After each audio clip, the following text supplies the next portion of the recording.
Hi viewers, இன்னைக்கு நான் பாவி தான் இந்த சாங் பார்க்க போகிறோம். இதோட பாட்டோட நோட்ஸ் இந்த பாட்டு முடிஞ்ச கடைசியில் போடுவோம். கீழே டிஸ்கிரிப்ஷனில் இருக்கிறத பார்த்து வாசிச்சுக்கோங்க. இந்த பாட்டு எப்படி வாசிக்க போகுதுன்னு பார்க்கலாம். வாங்க பார்க்கலாம்.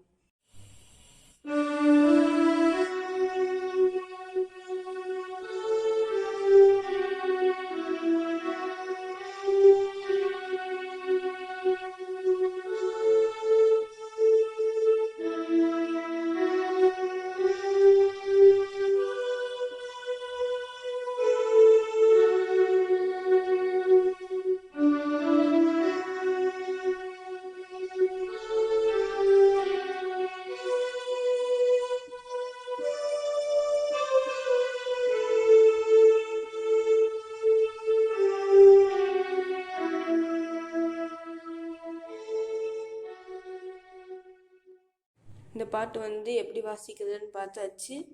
இதோட முதல்ல சொன்ன மாதிரி அதோட பாட்டோட நோட்ஸ் இந்த பாட்டு முடிஞ்ச கடைசியில் போடுவோம். கீழே டிஸ்கிரிப்ஷனில் இருக்குது, அந்த பாட்டு வாசிச்சுக்கோங்க. நாங்கள் போன வீடியோவில் வயலின் கற்றுக் கொடுக்குறோம் அப்படின்னு சொன்னோம். நாங்கள் நெக்ஸ்ட் வீடியோவிலேருந்து அதை அப்லோட் பண்ணிடுவோம். நீங்கள் அதை பார்த்து வாசிச்சுக்கோங்க. தேங்க்யூ.